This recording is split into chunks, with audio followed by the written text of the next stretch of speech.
Welcome to another episode of Smack Talk, Leave It on the Court. I am your host, Cerebral. Joe and AK aren't here today, so I got my boy Tony here with me. What's going on, Tony? What's going on, man? Happy to be here. Awesome. Tony decided to sit in and talk sports. He actually wanted to be on the show for a little bit because he wanted to give AK shit, but that didn't work out. Either way, we're here now. Yeah. AK, just so you know, for next time, LeBron isn't even better than Kobe. Ooh. Tony's going to be back on the show. I can feel it. All right. Let's get right into it. So I think it was like Friday. The rumor broke that Kawhi Leonard wants out of San Antonio. He wants to be traded. Now, he hasn't told the team this, but he's told a bunch of sources this, which take it for how you want to. It's kind of weak. Yeah, he's, in my opinion, he's looked pretty weak for pretty much the entirety of the NBA season. You play 9 games, but you don't have surgery or anything like that. You know, what exactly is wrong with him? Like, we haven't even figured that out yet. We don't know the extent of his injury or what even is going on between him and Pop. Obviously, when you have somebody like that, you get kind of in like almost like a Derrick Rose scenario. It's like, what is actually wrong with you? Like, are you good to go? Or it is very, very similar to the Derrick Rose situation. Like then, Derrick Rose had his brother kind of handling all of his media talk, and in this situation, I think it's Kawhi's uncle or something like that. Yeah. So it's very eerie to that whole situation. I'm trying to figure out, how did we get here? Yeah, because I mean, you compare the Spurs to almost like the Patriots, which is ironic because the Patriots even right now are in the kind of a similar situation with, you know, discontent and players being unhappy, which is obviously out of the normal. But you compare like the Spurs to the Patriots and the way they do things, you know, team-centric, unselfish play, like guys like that, guys like Manu, guys like Tony Parker. A great system. Right, a good system, guys who buy into it. I mean, even though you've been, you know, bum slinging, in my opinion, for the last couple of years with, you know, Manu on his last legs, Tony Parker's on his last legs, and then you got LaMarcus Aldridge who shows up every now and then. But, you know, a guy who was a bona fide all-star when he was in Portland. But, I mean, like I said, A little bit of a stat stuffer. Yeah, pretty much. Go ahead. I look at Kawhi. This whole from what I've read and what I've heard, it's he doesn't trust the Spurs as an organization when it came to their handling of, you know, his injury. What NBA team are you going to trust? Because it's not going to get any better than San Antonio as far as like transparency and doing what's best. There's no better coach in the NBA when it comes to resting players to make sure that they are good for the long haul than Greg Popovich. Yeah, he's received a lot of flack for that, which, you know, even they instituted the whole like no benching your players policy, no resting your players without injury. Yeah, fining teams and whatever other penalties they were enforcing. But well, ironically, Pop's been doing that for 10 plus years, but it was when everybody else started doing it that the NBA started to have a problem with it. Yeah, I don't see a problem with that. I mean, I don't. It's just it's longevity. I mean, you know, you're going to be a playoff team. You know, you're going to be in contention every year. I mean, for years. I mean, it's a, you know, wear and tear. But the whole thing, again, is that if you don't trust us with your injury from like a Spurs perspective, what is your injury? Why did you miss basically an entire NBA season? But you didn't have surgery on anything. You didn't have any, you know, you didn't have to go in under the knife and repair anything. So what exactly is wrong with you? Well, he did have the injury in the postseason when Zaza stepped under him. So I think him missing the first half of the season and up until when he originally came back, I think that was legitimate. But when he left again and basically refused to come back, I think that was very telling on the whole situation. It's like, all right, you're not even at the team facility. You're in New York, you know, rehabbing. And then rumors come out that, like, when you're participating in practice, you're the best player on the court. Yeah, but then you can't play in games. So the whole situation is just really weird. Like I said, it just from being here, it gives me like the Derrick Rose vibe. Oh no, definitely. Maybe not as crazy because the whole Derrick Rose thing was more of a circus. This is turning into it. It is. But no, the only difference is Derrick Rose didn't have to be traded. No, he didn't. And everybody was still kind of surprised when he was traded, just being, you know, the hometown guy and everything. Yeah. But, you know, I think he had to go at that point in time. But I think the same is probably true for Kawhi, that he needs a change of scenery at this point in time. But I've heard things that he's, you know, this quiet guy. He doesn't want to be in front of the media. He's not a big talker. He's not, you know, Right. But I mean, you're in San Antonio. Where are you gonna go? New York? Right, yeah. I All the mean, all the LA? places where it's being talked about him going, L.A., Boston, New York. Those are big market Yeah, they're cities. gonna eat you alive. Uh-huh. You're gonna have Like- to be in front of cameras. You're gonna have to talk to people if you go to LA. If you're gonna be a Laker, you're gonna have to talk to somebody. But you think about it, Derrick Rose is in Chicago at the third largest market in NBA. He didn't talk a whole lot, and when he did, we was like, please get the mic out of his yeah, face, they- please. that was the whole problem with him. It was just like, could you just not? Don't give him a microphone. Just let him write it down and have somebody else read it. No, I do think Kawhi can articulate himself better than Derrick. I just don't think he wants to.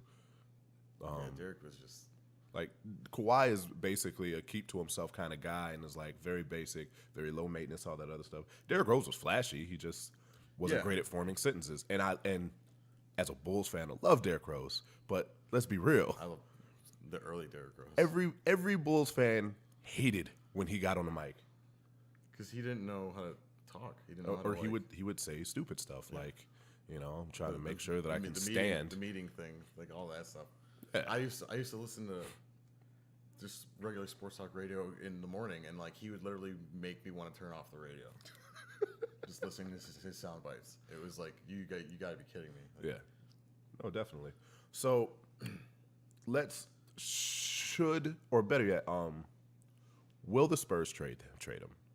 I think if I'm the Spurs, I'm moving Kawhi, because see what's weird about this too is that he's forfeiting his chance to get a His max, bird rights, yeah. his max contract. So he's going to lose out on a lot of money if he Yeah. does leave San Antonio. Jason, So- could you look up that number? How much money Kawhi is going to lose if he does not sign the Supermax in San Antonio and signs a max somewhere else? I saw it the other day, but I can't remember what the number was. It was a lot. It's a pretty big amount of money. That's enough for me to stay. Yeah, And so- you're on a team that they get enough pieces around you. You're still going to be a championship Yeah, I contender. mean, you got a decent bench. You have decent like role players. You still got like guys like Pau Gasol hanging around. The reason why the Spurs haven't been a real contender the last handful of years is because Kawhi's not played. Kawhi has not played, and I think they lack of a guard play. I mean, Manny with Tony Parker just The last positive thing that we remember about Kawhi on the court was in the second round of the playoffs when he was single-handedly torching the Warriors. yes. And they stood no chance in that game until he got hurt. Yeah, Kawhi is top 5 when he's healthy, without a doubt. I would probably say top 3. Top 3. So you put him under what, KD and LeBron? That's it. Okay. And he plays better defense than arguably both of them. Do you put him above James Harden? Yes. You do. Yes. Without a like defense. Defense and lack of clutchness. You put him above Russell Westbrook. I love Russell Westbrook, but yes. Okay. So are those guys 4 and 5 then for your top 5? Who's your top 5 then? If not I probably would put James Harden in my top 5, and if not Russell Westbrook, it would be Anthony Davis. Anthony Davis, yeah. I feel like everybody always forgets Anthony Davis because he's a big guy. So- Anthony Davis is probably the most gifted big man to ever play his position. Absolutely. He has a problem staying healthy, Yeah. which is a theme for these guys apparently. But I mean, I still to this day don't know why he signed that contract to stay there. I would have gone. Oh If yeah. you want to talk about a sweepstakes, like that would have been. Oh, he that could would've have been ridiculous. whatever he wanted, wherever he wanted. Teams would have cleared out some cap space for him. So Kawhi's going to leave $31 million on the table by not signing an extension this offseason. And he has to requalify. And even if he does stay in San It's Antonio, another, like 4 or 5 years or whatever it is. yeah, it goes from he can sign an extra year and the higher total. So if he doesn't sign his extension this offseason, then he has to requalify for the Supermax by making it to an NBA all NBA team. Yeah, and it's like Finals MVP or like you have to win like a title or Yeah. It's like something like that. something like an outlier. strenuous that Yeah. like you haven't played basketball on a consistent basis for over a year. Yeah. Is there more notes in there?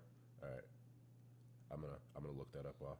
No, I said you the Spurs contract. Oh, the Spurs contract. Oh yeah. I can't offer him for the Supermax. So obviously there's more to this that I mean only they know about because you got to be really, really upset with your situation to like you're leaving all that money, you're leaving the system, Pop, I guess. I don't know. I don't know if it might be a Popovich thing. Like maybe he's just tired of that voice. Maybe he just, it's a personality thing. But I think even for that, for a personality thing, I can get over somebody's personality for an extra $31 million. I have never heard any player complain about Greg Popovich. Right. Everybody loves the guy.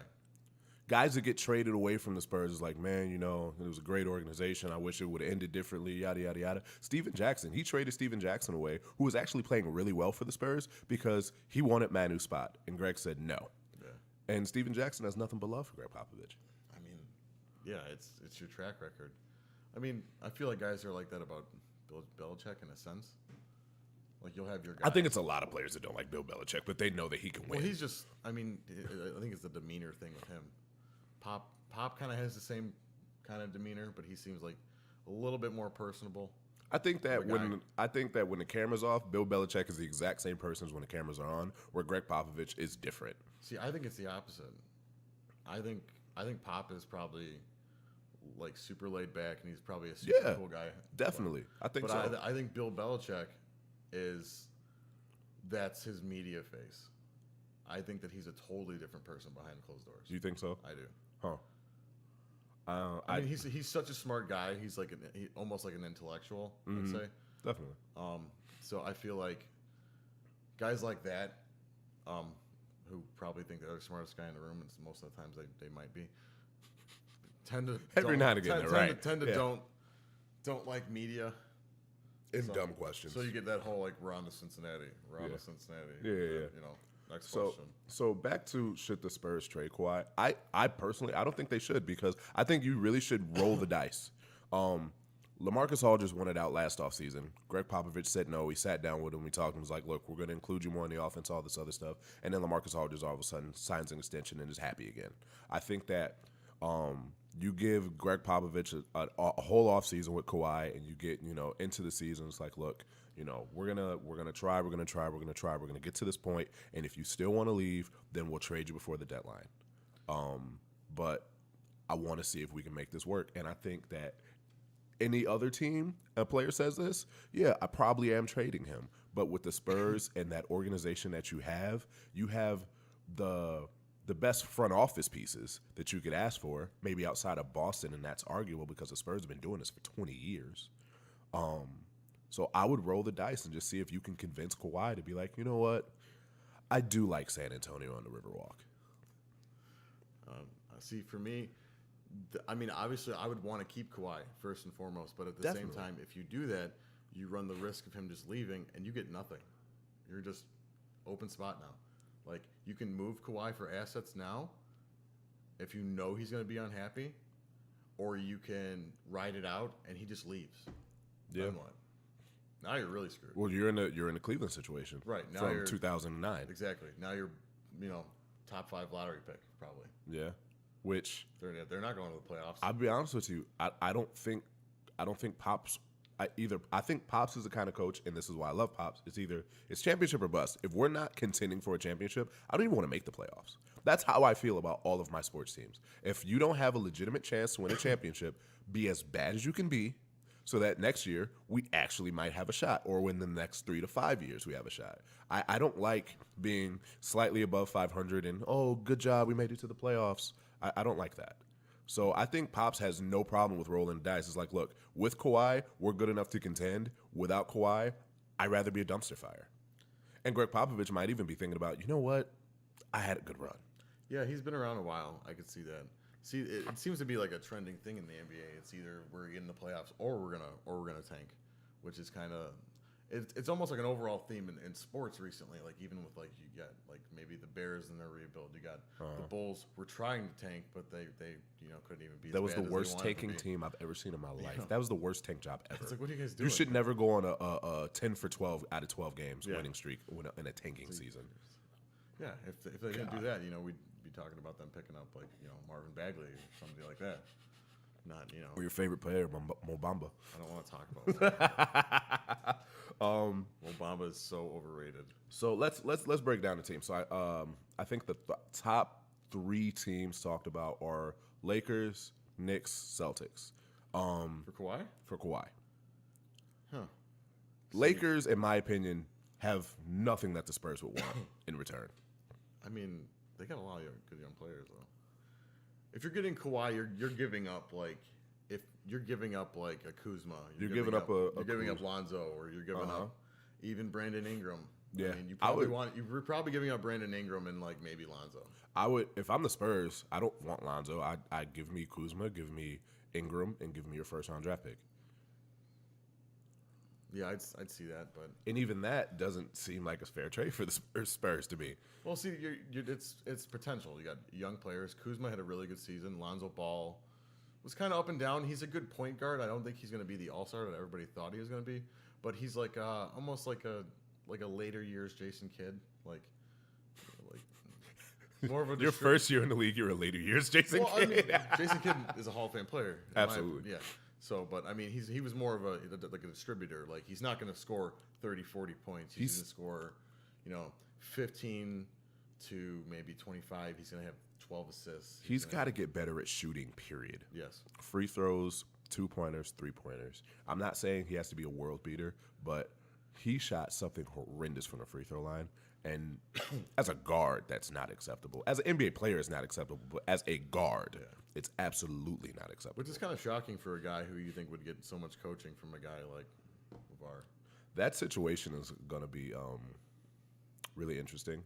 I want to come back to that. That situation with the Ball family is going to be really interesting this offseason because it's gonna show a lot of what the Lakers think of LeVar and the rest of that family in the league, really. Because it's almost time for you to hear LeVar every other week or every week. It's getting there. It's been so nice without him, to be completely honest. Did you pick up a pair of those sneakers? Buy a pair of those shoes? No, because I heard it's like a 4-month waiting period to get those things for $500. No, I want them next week. Well, wasn't it more than that? It was some outrageous number. Yeah, like you wouldn't even get an email that they were coming and they could just come in the mail and they're the wrong shoes. What? Made out of pure unicorn horn. It's like, I don't want your shoes. Yeah. Next team, let's go with Knicks. Another big market team that would want that big name, but other than Kristaps Porzingis, what do they have to offer? Nothing. And Kristaps Porzingis is hurt. And don't get me wrong, I think that Porzingis would be somebody that Pop would want. Oh, absolutely. But- I think that guy under Greg Popovich would be a absolute star, He would be a mixture of Tim Duncan and Manu Ginobili, pretty much.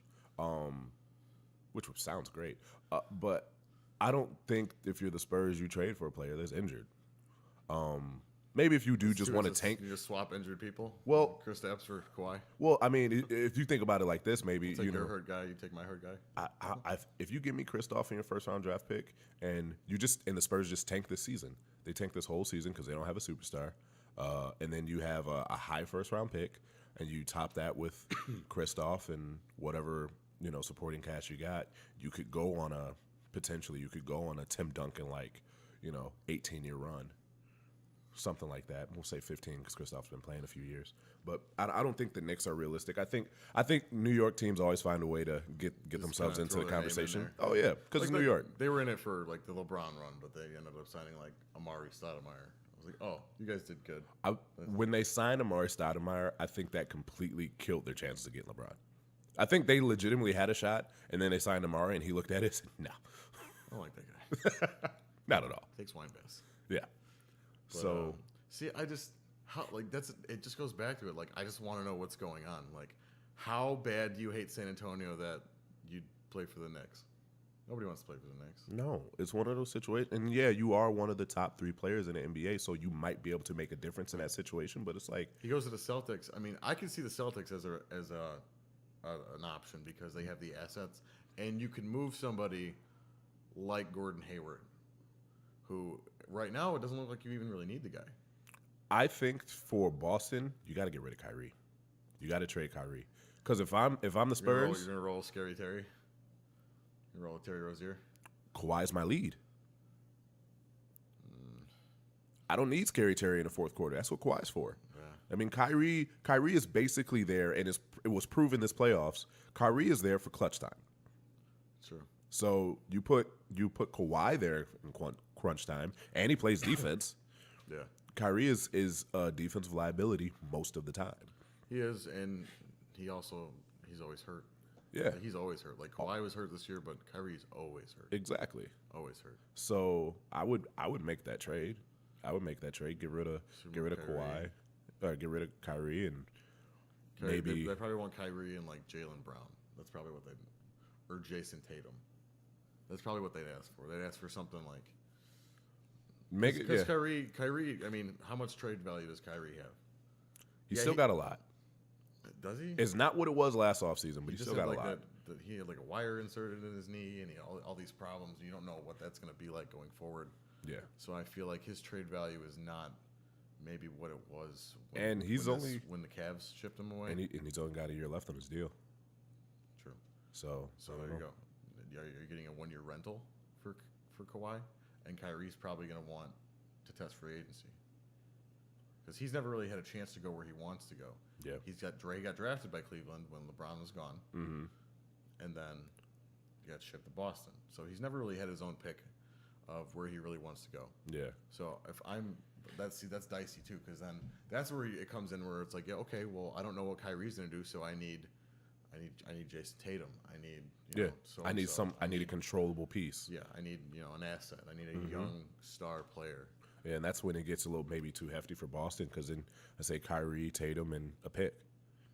And then that way, if Kyrie does walk, you still got Tatum in the pick.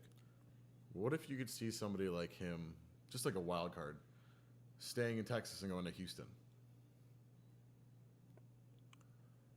I don't know how they would make that work. How? I mean, you can make it work. I mean, you'd probably have to ship. I don't know what you would ship because it all depends on like Chris Paul. Is Chris Paul going to stay? Is he Yeah, not going to stay? Capella's a free agent. Trevor Ariza is not worth it to trade, not for the Spurs. Yeah, You got to get a massive haul back in draft picks like the next 3 years. I mean, would you?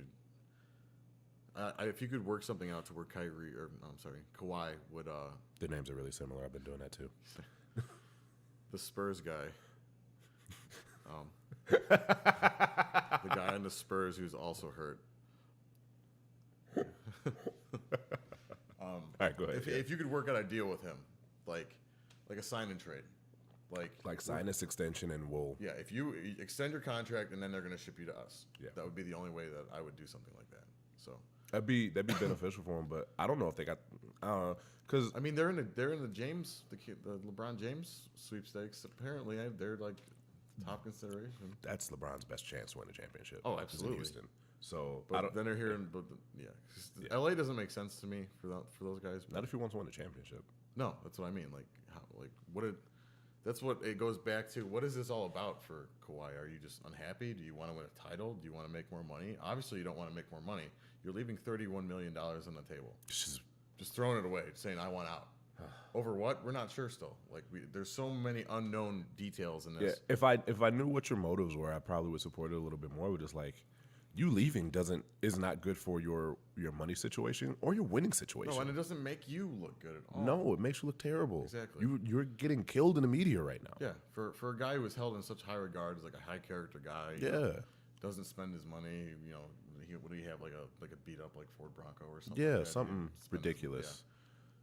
Like a guy who he doesn't live lavishly. He doesn't like to talk a lot to the media. So it's like, what is this? What are your motives? Do you want to win a title? I don't get it. I don't get it. But I'm done with Kawhi. He's this is going to be something that we're probably going to talk about all off season. Well, it's going to be around until he gets moved, and then And then we're going to talk about was If it a he good gets move? moved. Yeah. Was it a good deal? Was it not a good deal? Whatever the case may be. NBA offseason is my favorite. Has become my favorite time of the year in NBA. The playoffs have become. We know what's going to happen. It's going to be Golden State and probably LeBron, and Golden State's probably going to win it. I mean, you eventually know the outcome, but it was still, to me, this year especially was entertaining. This year's NBA playoffs was definitely more You have entertaining. a lot of like young upstart teams. You got like And both sides, like East and for West. me, like I was kind of under the radar pulling for Philadelphia. I'm not gonna lie. I mean, you got teams like Milwaukee, I was pulling for Milwaukie You in that got first round. Utah, guys like that. Yeah. It's a lot of young teams that are up and coming that are fun to root for. But it's almost like the Michael Jordan era, where it's like, as long as KD and Steph and those guys are in Golden State, you're not You're It doing doesn't this for matter. nothing. Yeah, It doesn't matter. exactly. So- But it's still fun to watch. Exactly. I agree with you wholeheartedly. But the NBA offseason has been filled with drama. I remember last year, like the offseason was like, what? He went there. He signed for that. It's getting ridiculous. Well, I mean, you had guys who you never heard of were getting like super max contracts. for, Otto like, Porter six- got a max deal. Otto Porter got a max deal. Otto Porter, Oh, that's such a bad thing. you and that mid-range jumper got you a whole lot of money. Yeah. And your name's Otto. So you got the potential of I don't think anyone's talked about Paul George going anywhere but LA. Well, he was talking about going to LA before he was even traded to Oklahoma City. Yeah. That was like, hey, I'm going here. So I don't really even think so. It's kind of to the point where if Magic Johnson doesn't find a way to sign Paul George, then that tells you something is terribly wrong with the Lakers infrastructure. I think he's going to go there. I think it's just a matter of when they put it, like, I mean, pen to paper pretty much. Yeah. But it all depends on what else they're trying to do, because they're talking about them building like a super team. They're talking about like Kawhi and LeBron James and Paul George. But why do you need three guys who play the same position on the same team? Like, Absolutely. would probably have no bench. It would be basically the Heat, but like those guys at least had their own positions. Right. Like you had, you know, You got three small forwards Right, and yeah, want to you play have- them at the same time. yeah. You obviously want to. You're not going to have one of those guys sitting on the bench. That'd No. be insane. Yeah, yeah. Kawhi Leonard's my sixth man. It's like, oh, okay. It's the greatest six man of all Yeah, time. dude. This is what you wanted. Congratulations. Yeah, I Does it don't. qualify for a Supermax if you get a Sixth Man of the Year award? I don't think so. It better not. Yeah. So you got the It's like Lakers. passing with a D.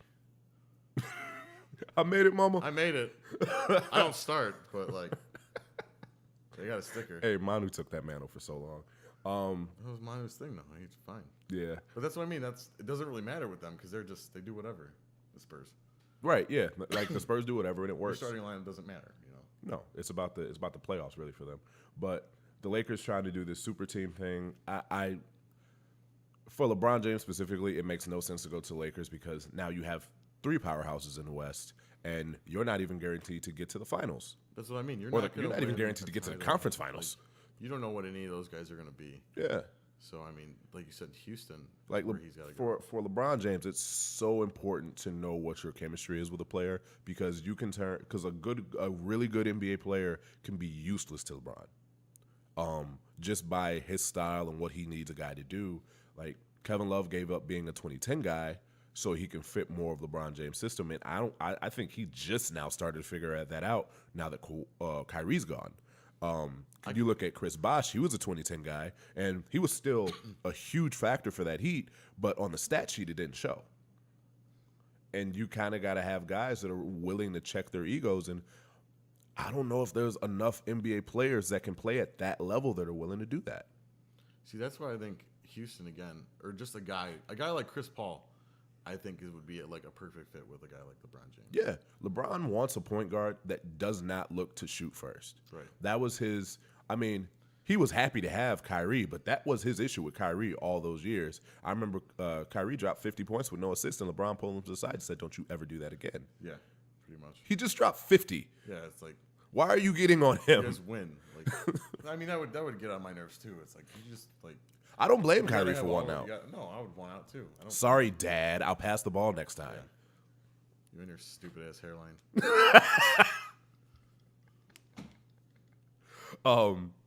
I still think one of the greatest memes I've seen is the sad Jordan face in the back of his bald spot. That was. I don't know if you saw that one. I've no. He's The crying Jordan face needs to be retired. Okay, Can it be the that, sad like, LeBron face now? It should be. One where he's yelling at Jr. That one, Yeah. the with his arms out, Yeah. that one is hilarious. Yes. Have you seen the new Jordan face? No, what's the new Jordan face? Jesse's gonna email it to us. This is gonna be awesome. Sorry, I keep drinking coffee on air. I need it. So, I've dropped completely where we were just now. We're going with LeBron sweepstakes here. We're going to the LeBron. Yeah. So, Houston is his best shot. LA is. It's the same thing with New York. LA's just found a way to weasel themselves into this conversation. LA's just LA because There is some legitimate talk because he did have a house built there last offseason. Yeah. I mean, to me, that doesn't mean that much. Those guys have houses everywhere. And a guy like LeBron, yeah, you're absolutely right. So he's a vacation. I would want He has a to. vacation home in Italy. So I he's would. gonna I go would play want to in the spend my Euro off Leagues, season so in it's LA. like- Yeah. I would too. I would. Doesn't mean I wanna play I probably there. would have never left Miami, to be honest with you.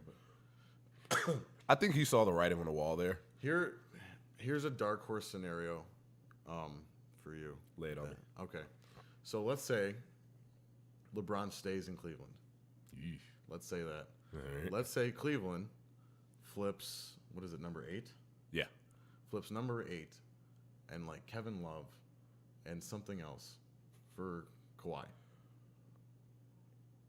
And Kawhi ends up in Cleveland with LeBron. You know, my only issue with that is it goes back to the chemistry thing. LeBron, the only player that LeBron trusts consistently on that Cavaliers team is Kevin Love.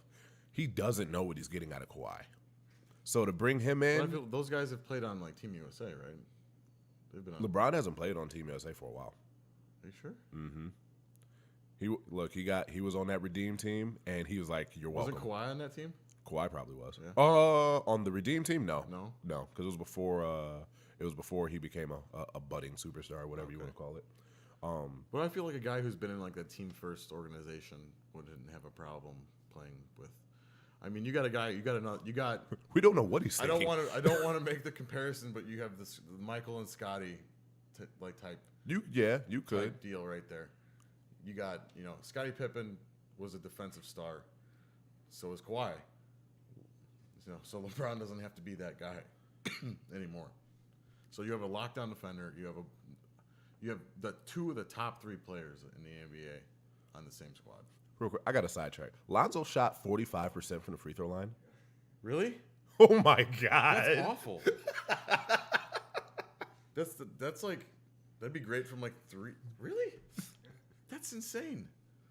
Oh, here's your new Jordan meme, right there. Was he throwing it behind his head?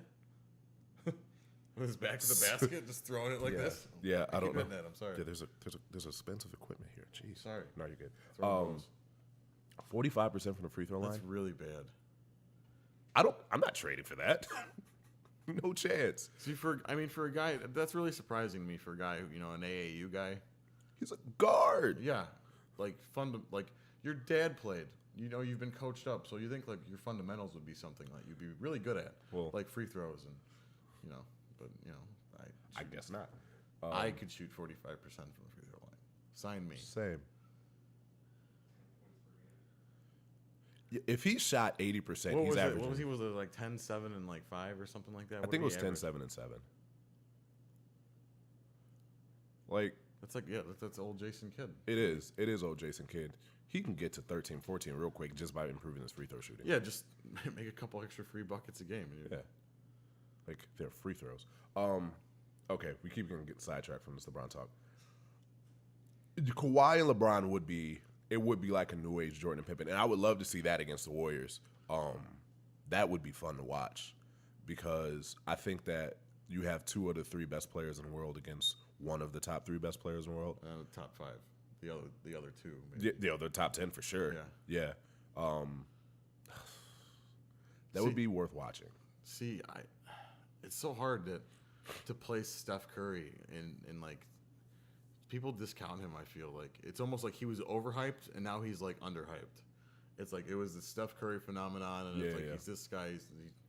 You watch the guy play; he's shooting from half court, and it's just like the things he does. Like he's really underrated on his defense, and it's like when we do our top 10 rankings, where are you putting Steph Curry? Are you putting him over Giannis? Yeah.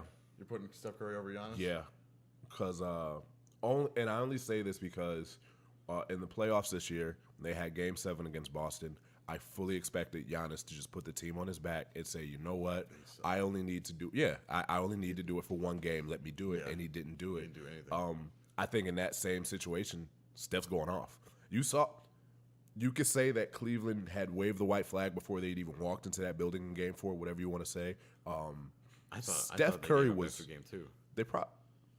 No, for Game 3 they gave a legitimate shot, but Game 4 Steph Curry came out for blood. Yeah, that was He was awesome. trying to bury them in the first quarter. He was just shooting bombs away from everywhere. One thing about Steph Curry that I don't think anyone will argue anymore is he the greatest shooter of all time? Oh, he's absolutely the greatest shooter of all time. And it's not even close. And I have high regards and respect for Ray Allen and Reggie Miller. Steph Curry is by far the greatest shooter I've ever seen. And he's fairly young still, isn't he? He's, what, 28? Maybe? Yeah, he's going to run away with that 3-point record, and it's not going to get touched for 15 years probably. No. And with time, because the NBA is switching to a lot of 3-pointers being made, but to make it at the rate that he makes it at is ridiculous. Like, this is the first year in 6 years that he hasn't led the league in 3-pointers. I mean, it's really, and he just makes it's so effortless. I think it's Yeah. what, when you see it, you're just like, oh my God. Like, Yeah. I've been watching it for years, and I still watch a Warriors game. And when I see some of the shots he makes, I literally am like, oh my God. The Just throwing it up there. Yeah, the Steph Curry deep range dagger has become one of my favorite things in NBA. Oh, it's great. It's so disrespectful. It is. That's the best part about it. It's so disrespectful. And then he starts dancing right after, and you kind of just want to punch him in the face. But he owns it too. Like when Chris Paul got on him about it, Yeah. the shimmy, he's like, That's the what attitude, it is, and man." that's the attitude you're supposed And to then have. they came back and they beat them. Yeah. So, I mean, this is what you wanted. Yeah, he won't be shimmying for much longer. Yeah. So, Shimmy your ass on the golf course or wherever you go in the offseason. but if that Warriors team goes up against a Kawhi and LeBron Cavs team or Lakers team, whatever, that would be interesting to watch. But for me, Kawhi going anywhere is not smart for him, and LeBron going anywhere outside of Houston isn't smart for him. Maybe if he stays in the East, so he can have a easier I think he road has to the stay in finals. the East. If he doesn't go to Houston, he has to stay in the East. I want him to go to the West just to see what would happen in the East, if that makes sense. Who takes over? Yes. I think you're gonna get that Boston Philly matchup for You the got next Milwaukee, 5-7 you years. got guys like that. You got are the Pacers going to get better? Because they, I mean, for a scrappy team that wasn't really that great. I mean, you were making Victor Oladipo look like an MVP. Yeah, He came out in that series, and which is really surprising. Another guy that the Bulls decided they didn't want to trade for. Throw that out there because I hate the Bulls front office. I think every Bulls fan hates the Bulls front office. Jesse, could you look up how like the average 3-pointers that Steph Curry makes a year, so I can put like on a timeline how close, like when can I expect him to become the all-time leading 3-point? He's only 300. Did you get the top? Yeah, 300 away from what? It's 800. What's So Ray Allen all-time 3-pointers made is 2,973. Steph Curry is Kyle 2,000. Korver. Is Kyle Kyle? Korver? He's fourth. Yeah, he's number 4. He's fourth. He's gonna get past this year. Oh yeah, Steph's got 2,129, so he's not that far off. got JR in there. JR snuck on that list. That's all he does though. That is true. I remember I attended one game at Quicken Loans, and it was when I played the Bulls. I think it was actually it was on Easter, and that's when he made he shot like 25 threes or something ridiculous, and he made like 16 of them. It was like something off the wall. Yeah. And I was just like, this is like Yeah, that would piss me off. he just he even said he's never seen a shot he doesn't like. So he's just gonna Except for in game 1. yeah. I was looking for Kyrie. Kyrie's on Boston. All right. So, what besides Kawhi and LeBron, is there any other chaos that you're really looking at in the NBA offseason? I mean, Chris Paul. Chris Paul to me is obviously an intriguing player. He's kind of on a downturn of his career. I'd say he's obviously not the guy he was when he was with the Hornets. Yeah. But he's still somebody worth being considered. I mean, he could be that piece for a team looking to make that next step. See, I mean, there's a couple people. I mean, I'm not honestly. There's been so much LeBron Kawhi talk. I'm not who. Can we get the NBA free agents list for The this big year? name? Yeah, Yeah. like top 10, like a ranking for this offseason. I know off the top of my head, you've got LeBron's a free agent. Paul George is a free agent. Yeah, Paul Boogie George. Cousins is a free agent. Yeah, he's another one too. Yeah. Where's he gonna go? He's going to be one of those under the radar ones that could have a huge impact. I could see him going to like a Toronto type thing. I think that would be a great fit. The way that New Orleans back half of the season went, I could completely see them just saying, Because like he's Bye. a nasty dude. He's got a bad attitude, and that's been documented. yeah, but he So, I wasn't mean- he wasn't bad in New Orleans. But ironically, I they mean, got I mean that in like a good way. I'm Oh, not yeah, saying like yeah. he's a discontent. Yeah. I mean, he was that in Sacramento. I mean, well, that- it's Sacramento. yeah, Like it's awful. yeah, Kings. Yeah, Um, you guys are good for like what was that? The The Bibby. Mike Bibby Yeah, team. the Mike Bibby and Chris Webber teams. Yeah, that was after it. that, it was just good. Yeah. But I could see him like going to a team like that and just being that dude in the middle with that, bringing that attitude, and being that guy who could go off.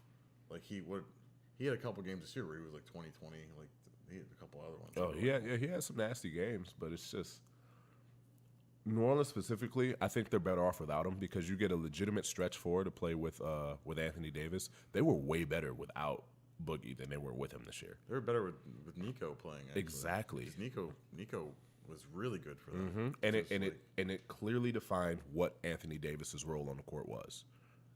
he's the man. You don't. It's really hard to play with two bigs like that. Yeah, I mean it worked in the late '90s, early 2000s. You can't play basketball like that. It's a though. different game.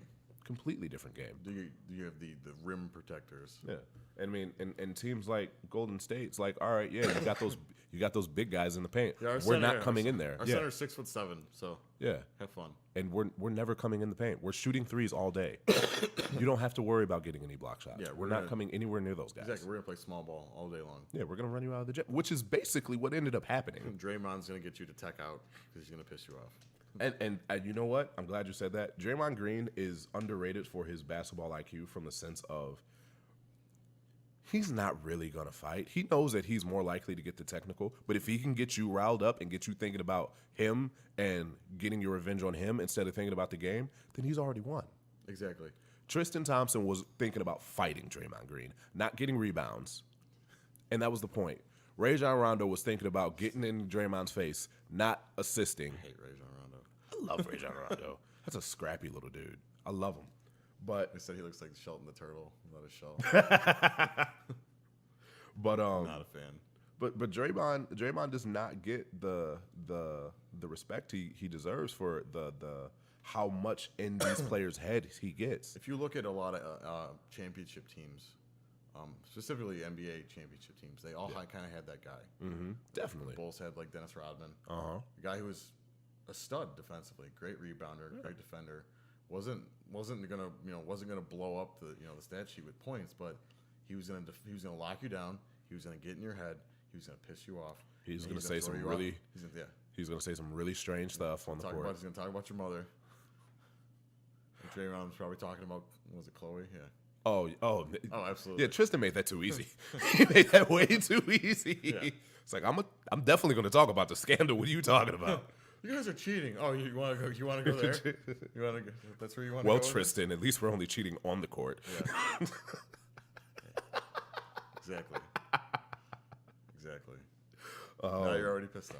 Right. Now you're trying to swipe at his face like he wasn't So going to get one. the other thing that I'm really interested in the NBA offseason is Kyrie with the Celtics, because Kyrie all of a sudden says, it doesn't make any sense for me to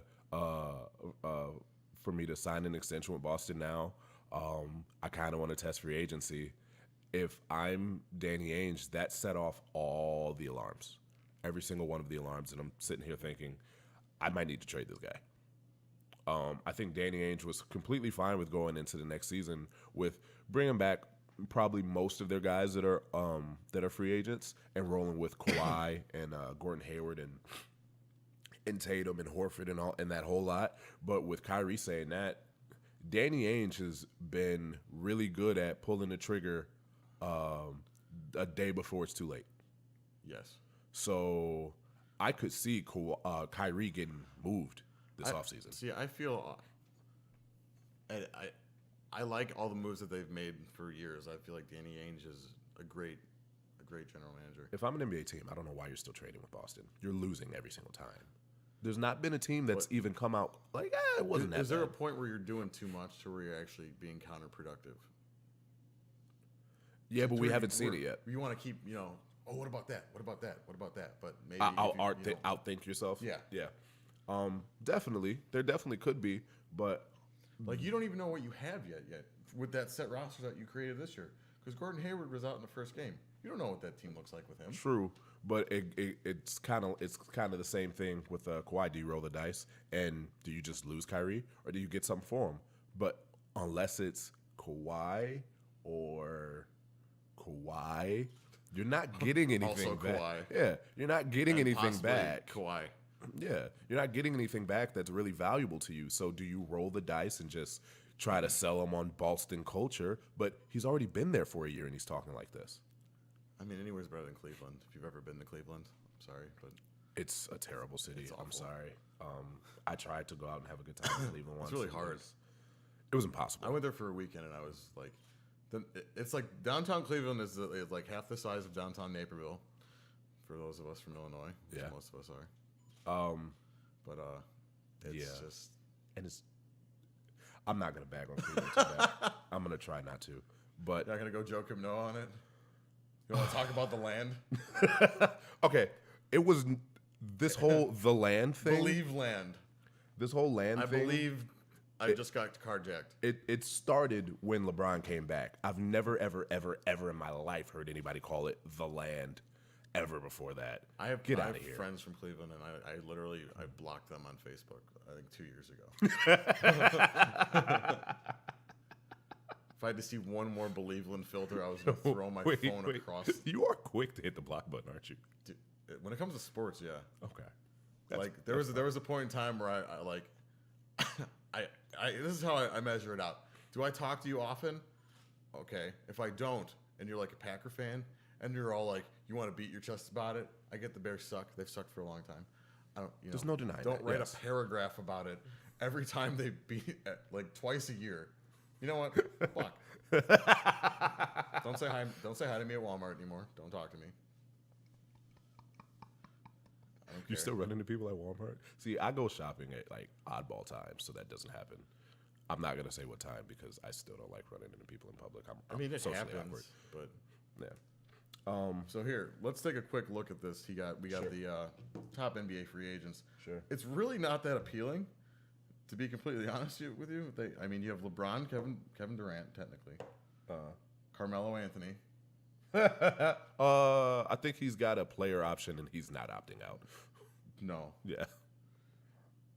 and then Dwayne Wade is a Dwayne free. Wade. Why is Dwayne Wade like the fourth player on this list? Why is he above DeMarcus Cousins? I have him by points per game. What would you do that for? No, I'm just fine. I thought it was like a legit ranking. I'm like that. No. That's not where he find statistics. Dwayne Wade averaged 22 points a game. Did he really? He'll play another year, man. Maybe in Miami. Yeah, play another year. Just Isaiah stay. Thomas. What happened to Isaiah Thomas? There's a guy you could move. I mean, well, he's a free agent. You can't move him. Chris Paul, Paul George, Rudy Gay. I mean, the list really isn't that. Jabari Parker's an intriguing name to me. Like he was 3 years ago. He's not to me anymore. but I mean, can he come back from it, or I mean, is he? Come back to what? I mean, I've He was never- really good, and then he tore his ACL twice. He was solid. I mean, I still wouldn't break the really bank young. for him. Yeah, Still really young. it's true. So That would be a guy that was like, all right, you signed him to a I mean, you reasonable look at the contract. list, though. I mean, Rudy Gay. I forgot he was in the league. Yeah, he played with the Spurs, and he was trying to be that guy. We were talking about that he's trying to be Kawhi, but he wasn't Kawhi. No, Brooke Lopez. I mean, Jamal Crawford. yeah, Vince Carter. Vince Carter still plays. I think this is the season that Vince Carter chases his ring, because I thought that was going to be last year. But then the Kings signed him to a. the Kings. The deal that they gave him, I would have done it too. Yeah, I mean Jamal Crawford, Tony Parker, Joe Johnson. Yeah, the free agency list isn't really all that impressive. pretty so weak. I Very- think a lot of the very top drama, heavy. a lot of the drama is probably going to come from trades, and I think it is going to be a lot of trades that you're not ready for this offseason. Yeah, because I think it's a product of those ridiculous max contracts, where it was just now these teams are saddled with this, and they're like, oh my god, why did I do this? Well, the salary cap's coming back down, and there's only a small handful of teams that's got any kind of cap space to make a major splash. So they kind of handcuff themselves, which as a Bulls fan, I feel great about because they need every advantage they can get because they are terrible at bringing in the free agents. Yeah, that's been kind of a thing for a while where it's Good almost free like, agents. Yeah, good free agents. Carlos, you don't like Carlos Boozer? I'm gonna admit something. I kind of miss Carlos Boozer on the Bulls simply for the fact That of he yelled yes, every time he touched yes. the ball. When you were watching on the TV, the only player you could hear was Carlos Boozer. It's like, Get well, that, Joe? why are you yelling?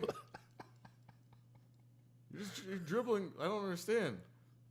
And him punching refs in the Yeah. sack. Like, we might not win this game, but I am thoroughly entertained. Exactly.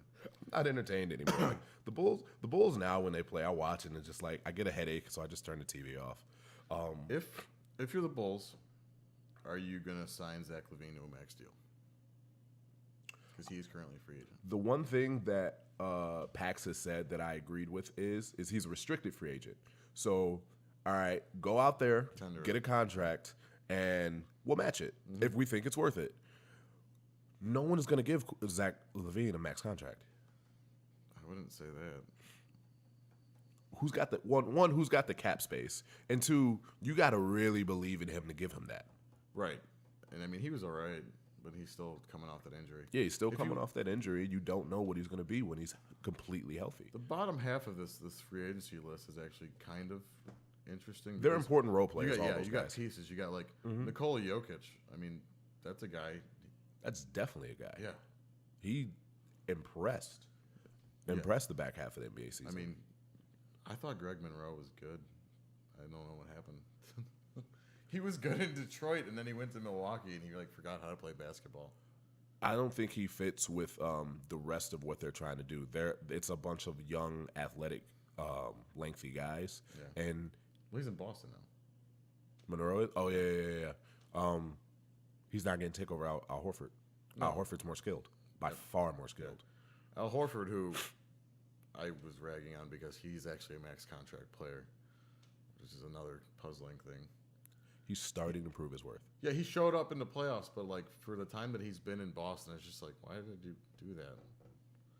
See, I've been a fan of Al Horford's for a while. I was actually upset that the Bulls didn't get him. I did not want Joakim Noah when they were drafted. Yeah, I On that agree. Florida team, I wanted Al Horford. I agree. But I mean, Joakim, he turned out to be a pretty good player, pretty Yeah. good defensive player. Yeah. You know, I felt the same way, but I'm happy that we had Joakim when we had him. He was huge for some mediocre Bulls teams that made those yeah, seasons the fun to try-hard watch. Bulls. You know, the fifth or sixth seed that's going to make it past. You know, Brooklyn that Nets. first, yeah, we're going to beat Brooklyn. We're going to beat Washington. No, we're not. We're not going to beat no, it's Washington. not anymore. And then we're going to get smoked in the second round by the Heat or whoever it was. At Whoever the time. whoever LeBron's playing with, that's who we're going to get smoked by. LeBron. All right, I think for all intents and purposes, we're done with NBA talk right now. So we're going to take a quick break. We're going to be right back. This has been Smack Talk. And we are back. Smack Talk, leave it on the court. I kind of forgot that the NFL or NBA draft is Thursday, so we might want to talk about that. Yeah, although LeBron hype kind of just Kawhi talk is just taking over the news feed. So there is an actual NBA draft happening Thursday. It might not have any effect on what happens in the NBA next season because they're rookies, but I mean, Jason Tatum was a pleasant surprise, so maybe. I'll let you start. What is it that where is it that you got your eye on for the draft? What are players that you're looking out for? I feel the top 2-3 picks are pretty set. Obviously, DeAndre Ayton, I think, is your consensus number one overall pick. Yeah. Marvin Bagley might have some argument for that. Those two guys, I think, if they don't go 1 and 2, then something is wrong. Okay. Somebody Cleveland Brown something, and if that happens, number 3. Well, Sacramento yeah. does have the second pick, so Number 3 to me is a weird spot because you have Trae Young, who I think is so overhyped and so overrated as your number 3 overall pick with a Steph Curry comp. projected, yeah. Because he's a small guy who can shoot the ball. Well, if you followed the NCAA at all, he came out gangbusters. Like he was on fire. He was blowing up. He was shooting. Definitely. But that team wasn't even that good. They were Like, terrible. They were not. They didn't even belong in the NCAA tournament. Well, but they made it based on their name alone. But off of Trae Young, and honestly. he wasn't even that good for like the last half of that season. But so for him to be warranted as the number 3 overall pick, I think is severely overrated. Yeah, what I think gets overlooked with Trae Young specifically is he's 4 inches shorter than Steph Curry, give or take. Yeah, like you And said, he's listed even- at 6'2", but he's not I 6'2". don't believe that. And he's definitely smaller. It's like from a slender standpoint than Steph Curry. Steph Curry is small, but you know what? He's actually got some strength to him, Yeah. and he's pretty tall. Yeah, he's a lot taller than people think he is. Yeah. He's such a slender frame. So Right. like kind of like Kevin Durant, built in similar ways. But Kevin Durant, he was the thing that I don't know if you remember when he was drafted, he had the thing where he couldn't like bench. Yeah, he couldn't bench a plate. Yeah. Yeah. 135. Yeah, But which now he's MVP, Finals MVP. He's okay. Like, anything is possible. Right. But he's also 6'10". yeah, he is. That helps a lot. Yes. When you're just 6 feet tall, or if I'll give you 6'1". I'm not giving you 6'2". That's a big uphill to go. And who is it? Atlanta that's looking at picking him. Yeah, it looks like It's Atlanta. not- That's a team where you pretty much blew it up. Yeah, And you're rebuilding, and a guy like Trae Young I think that's a miss. yeah, it's I a think- miss. I think It's- that's like a 6th man at best. You're on looking at. a good team. He's a solid he's a solid role player that can score. To me, a guy like I would take a guy like Luka Doncic over him. Doncic is really interesting because I think he can be something. He can be like your Lauri Markkanen, your Kristaps Porzingis. Yeah, more of what the NBA is trending towards, like Exactly. like a stretch player. Yeah. The question is always with the European guys or the foreign guys is the crossover and how they adapt to the NBA game, because obviously a lot of them struggle. I mean, you look at a guy like Nico, you look at whoever else. A lot of those guys, when they had like the big surge for Euro players, a lot of those guys didn't even end up playing. Yeah. Like a lot of those guys didn't even make it. Darko. I was a Darko guy. I'm gonna admit that. I had high hopes for Darko. I did. Oh, I thought he no. was going to be really good, and he Oh. was so bad. He was so bad, but he got a championship. Yeah. What was that? You had, what was it, Wade, like Melo, and Wade, Melo, Chris LeBron. Bosh. LeBron, Yeah. Darko, and then Melo. Carmelo. Yeah. It's like, oh, God. Could you imagine Carmelo Anthony and those Pistons teams? They would still be good. Yeah. He'd still be there. He's You got that lockdown defense. Now you got someone who could put the ball in the basket on Yeah. a consistent basis. A and bona fide scorer. all the trashing of Melo that I do wouldn't happen. You don't need Tayshaun Prince. No. Replace Tayshaun Prince with Carmelo Anthony. The Tayshaun is good, but Melo would have been better for that team. They would have had a give the ball and you figure it out, kid. And he would have played defense. They would have made him play defense there. But Tayshaun Prince looked like a crackhead. Every time I saw Tayshaun Prince, I thought of that Dave Chappelle, the Tyrone Biggums. I'm not gonna quote it. Just like hungry. I'm gonna save myself. I'm not gonna quote it. I'm not gonna quote it. So you look at all these Euro players. I think Doncic, or I don't know how to pronounce his name. Doncic. Thank you. You got it. He's That's why I'm here. he's clearly he's somebody that I think is going to be interesting to watch this NBA season.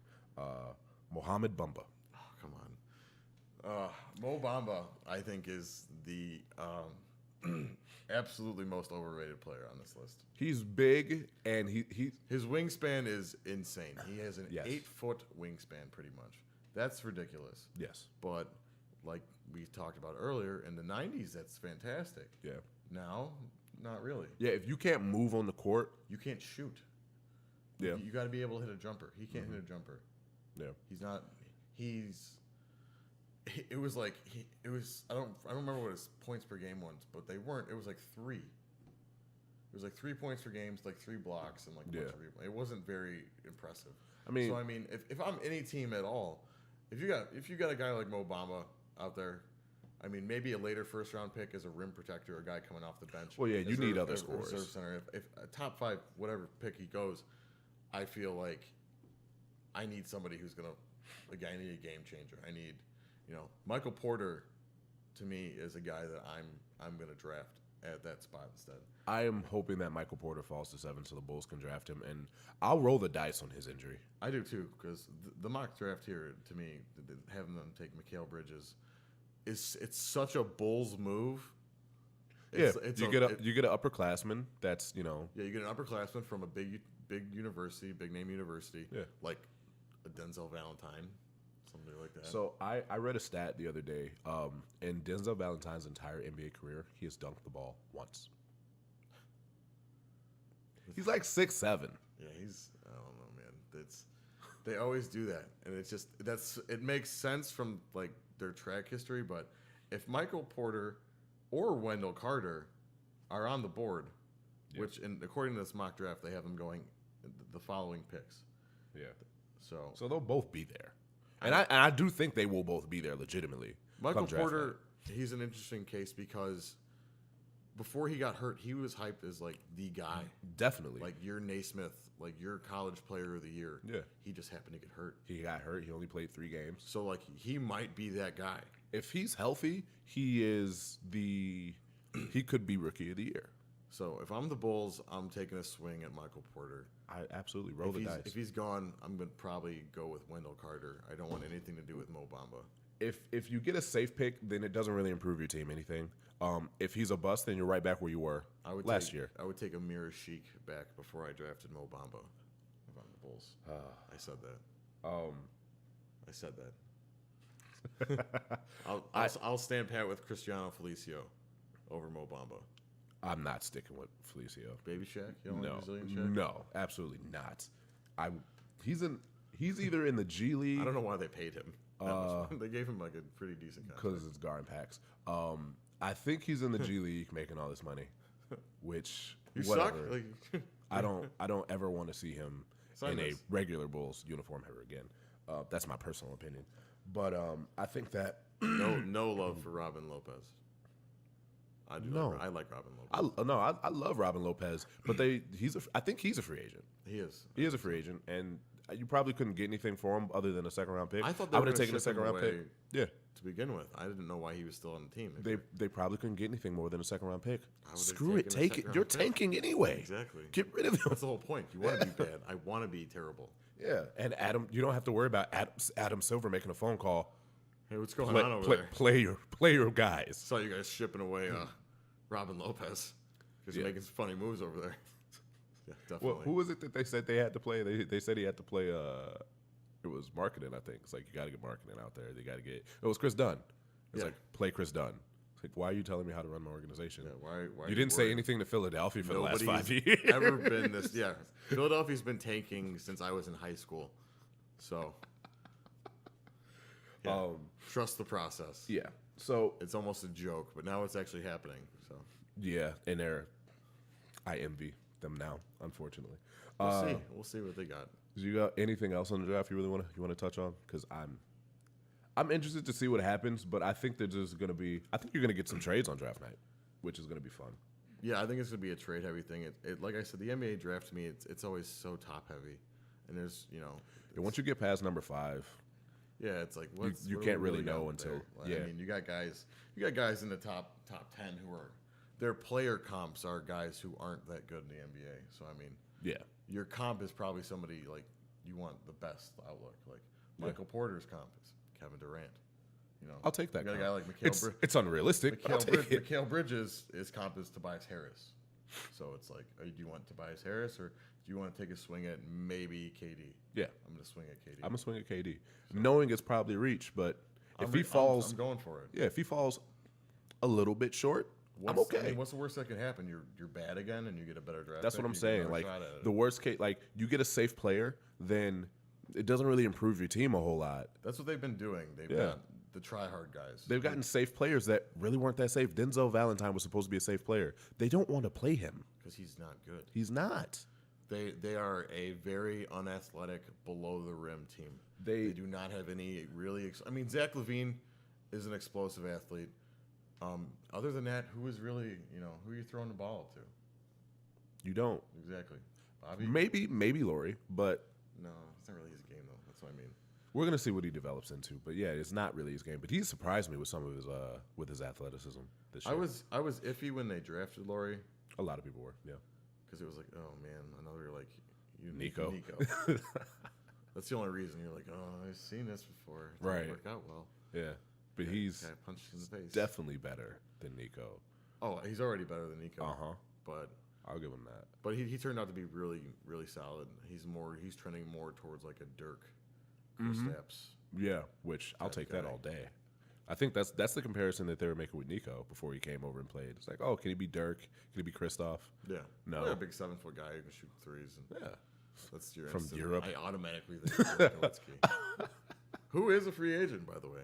Where is Dirk chasing another ring? Dirk's not leaving Dallas. I mean, I'd go sit on the bench in Golden State. Mark Cuban has given him everything he wants. I know. He's not leaving. That'd be just so bogus, but it'd be so funny though. Yeah. So I think we're officially off NBA draft talk. We'll probably recap it next week. Yeah, we'll do like an aftermath of it. Like I said, the NBA draft, it's not as extensive as like your NFL draft, where there's so much. Yeah, so many layers. so many mocks, so much tape and stuff like that. Yeah, NFL, you can win the draft in the 3rd and 4th round. NBA, if you're not in the top 10, then You're kind of you're just kind of meddling. you're hoping at that point. That's why you see a lot of drafts or draft trades with guys who are like in the 20s, late teens, Yeah, because they did- trading cash for Jordan Bell. Yeah, oh, God, another great move. I'm just gonna rag on the Bulls because they upset me right now. They make me only the Bulls. Yeah, that's meant something completely different lately. All right, so we're gonna go into NFL odds. We had the New Jersey casino odds, but I don't trust New Jersey for a lot of things, and especially my betting odds. So It's the Garden State. If your garden is smokestacks. what did I do? So let's go from the top. The New England Patriots are the favorite with 6-1 odds, followed by the reigning champs, the Philadelphia Eagles, are 8-1 odds. I have no problem with either one of those. The Minnesota Vikings, 10-1 odds. Then to round out the top 5 is the Rams have 12-1 odds. The Steelers have 12-1 odds, and actually I think one more team. No, it's just those two teams. That rounds out the top 5. Any argument with that? I think the Green Bay Packers are way too high. They're number 6 with 14-1 odds.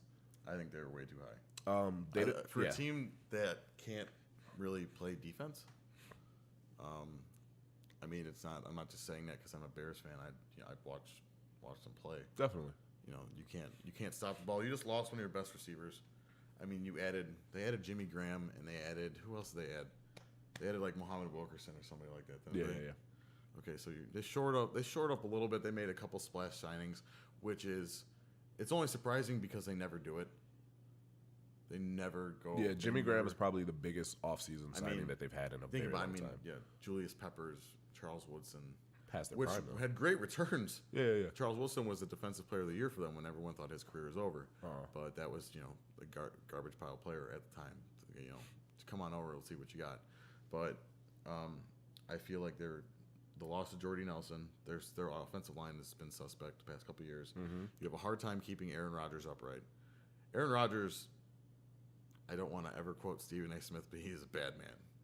Oh, yeah, He he's is the man. he is a top 3 quarterback in NFL. You can say top 2. You can say he might be the best. To me, he's the man. I'm putting him over Brady. Okay. That's fair. But if he keeps getting hurt, that's irrelevant. Right. It may be like 1A, 1B, but I have him as the guy I would take. But Yeah. You put Aaron Rodgers in a good system with a good offensive line and good receivers. Offensively, I don't think you're stopping him, but I don't think Green Bay has that. Right. Jimmy Graham has kind of been exposed by going to Seattle. He was a world beater in New Orleans, but then he gets in Seattle and he can't play in that offense, which is very Run based. It's run based, and it's like, all right, when the play breaks down, I need you to be smart enough to get open. I need you to block. I know you can't. Yeah. So, Yeah, and look, the play breaks down. Just find a spot, and Jimmy has a hard time doing that. he had like 8 touchdowns. He was he killed it in the red zone. Yeah, I mean, as his size, he should. but I think that the 1,100 receiving yards and That's 70 done. receptions, it could come back with Aaron Rodgers, but I think I don't know. I think he's going to have a little bit of revival with the Packers just because they love to throw the ball. To the tight end especially. Yes. Yeah. You saw guys like Martellus Bennett was awful for them last year, but the guys like Jared Cook. Jared Cook was there. He had a decent season. Michael Finley. My chance for Michael Finley. Yeah. Michael Finley was a stud, and then he got hurt. But, Yeah. Another one that I was looking at is that I don't want to call it a hot take, but I have a feeling that the Rams are going to come back down to earth.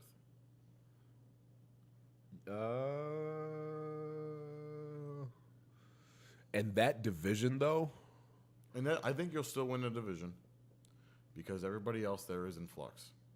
The only thing you got to worry about there is really the upstart, the 49ers. mm-hmm. What are they going to do? They're up pretty high. They're not far away. They're what? What is that? 10? What are they at? More so, what are their odds? 11. They're 20-1. 20 to That's 1. not that far behind.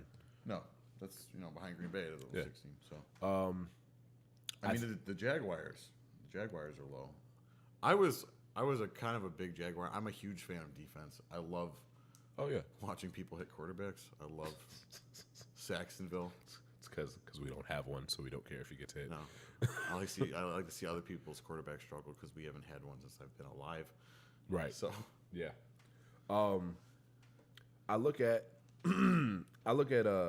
teams like the Rams, and I think that they're going to keep it rolling. I don't know. It's kind of weird. They've 'cause- added so many pieces. You got Aqib Talib, you have Marcus Peters, you have Ndamukong Suh, guys like that. theoretically that defensive line should be disgusting. Oh yeah. See, they made a couple trades that didn't make sense. Like, why would you get rid of Robert Quinn? Robert Quinn was amazing. Yeah. Yeah. So I mean, who's filling in for that guy? That's the thing. Like, do you got pieces? Because his they had a rotational player. I mean, it was William Hayes would fill in for them, but he left. I think he went to Miami. I think with the Rams, you're in a dangerous spot where you're trading quality core pieces for names, and when you do that, often it doesn't work. I think they moved Alec Ogletree, didn't they? Too. Yes, So which that's two big pieces of a defense. That have been Ogletree was a silent monster. That's for your them. middle linebacker. Yeah. The quarterback of your defense. So you moved him, and you moved your dominant pass rusher. You had some other pieces there. Marcus Peters is a stud.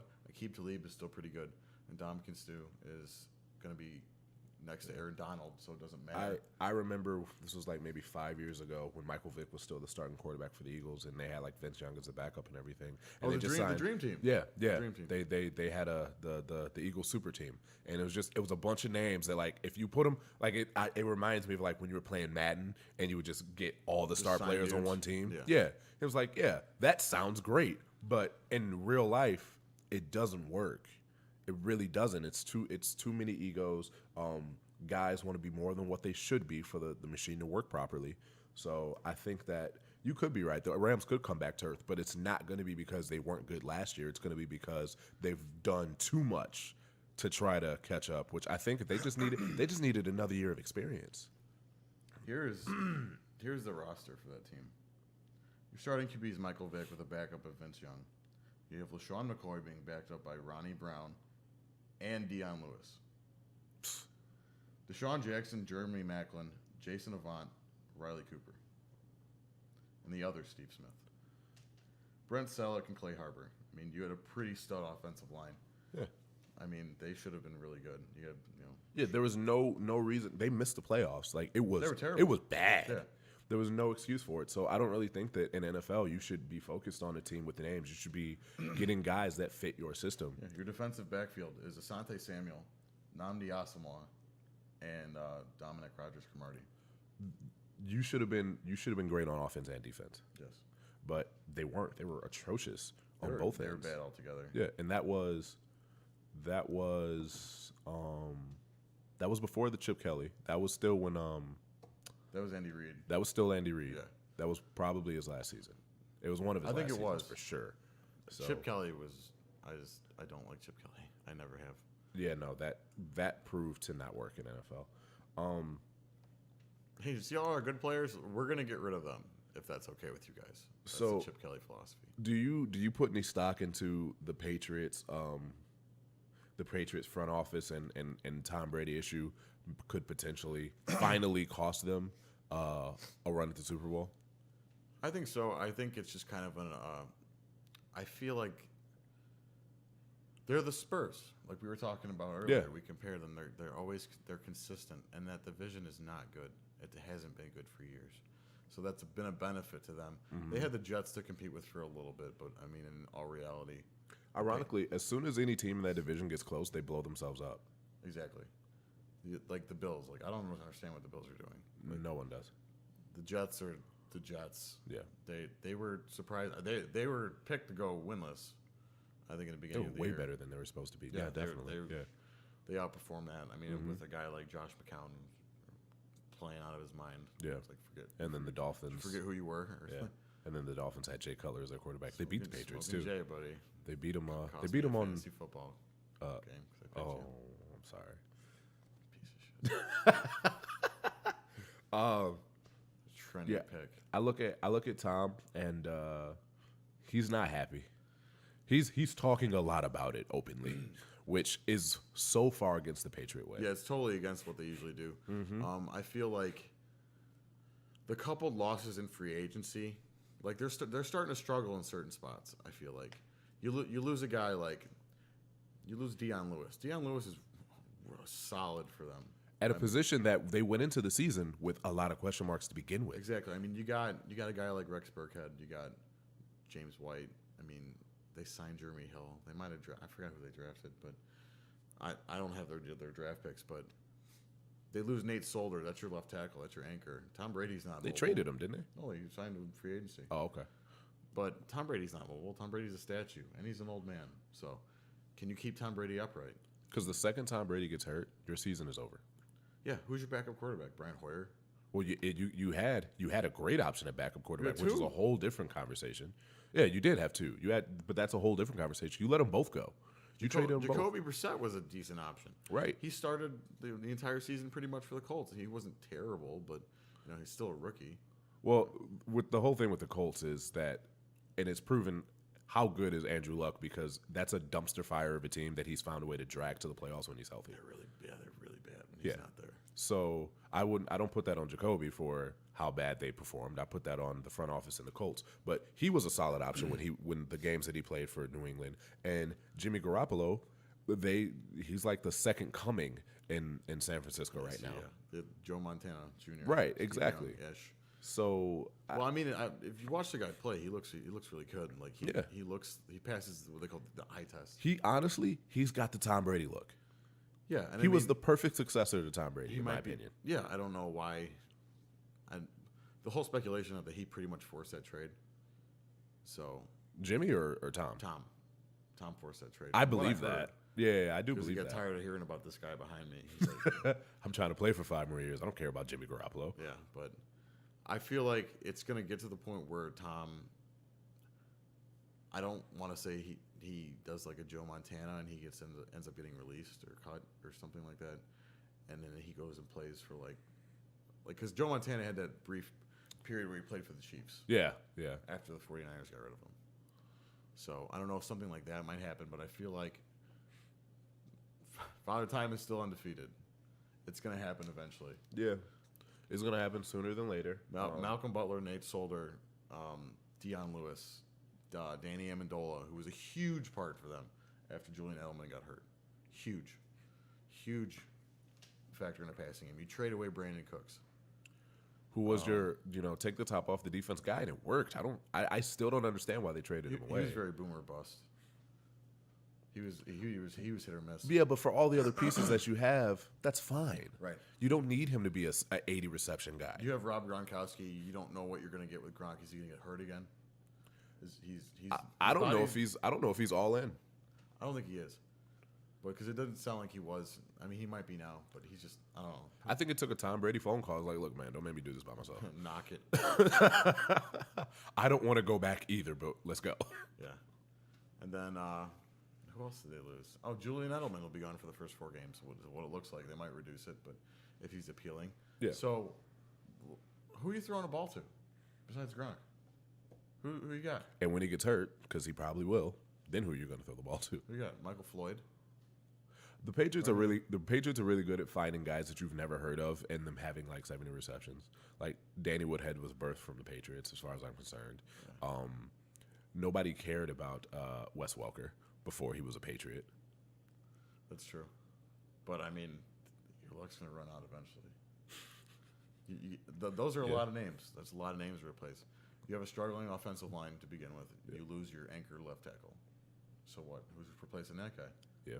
And then is it a rotation guy? Is a guy who was playing before? Does he slide over? And then who takes his spot? So it just further on down the line. It's like a depth issue. So, like, injuries come into play. Because people get hurt during the season. So, I mean, it all depends on what happens there. Yeah. Who's your dark horse? Like your legitimate dark horse in NFL? My dark horse is going to be... My dark horse is the Los Angeles Chargers. That sounds so weird. It does. It's like, I wanted to say... I almost said San Diego. yeah. I've still been saying San Diego. Yeah, it's really hard to see. I like the Chargers as a dark horse team. It's like I think Phillip Rivers is just like it's Tony Romo part 2, but Yeah. I feel like them or see the Jaguars aren't really a dark horse anymore. They were a dark horse last year. Yeah. Them or I'm gonna say, depending on how he comes back, when he comes back, the Deshaun Watson-led Texans would be a dark horse. Yeah, that's a good dark horse. I like that one a lot. Because he was like video game numbers. He was unreal. Oh, yeah. Definitely, 100%. And then he tore his ACL. And the season was over. Yeah, and then you have back with Tom Savage. I'm gonna Wrong with that. I'm gonna get my dark horse, and then we're gonna switch to a couple other fun things. I'm gonna pick the Carolina Panthers. Oh my God. Look, Cam Newton, when healthy, is probably the best overall player in football. Not just from a quarterback standpoint, but the best overall player in football, in my opinion. What? Yes. He's what?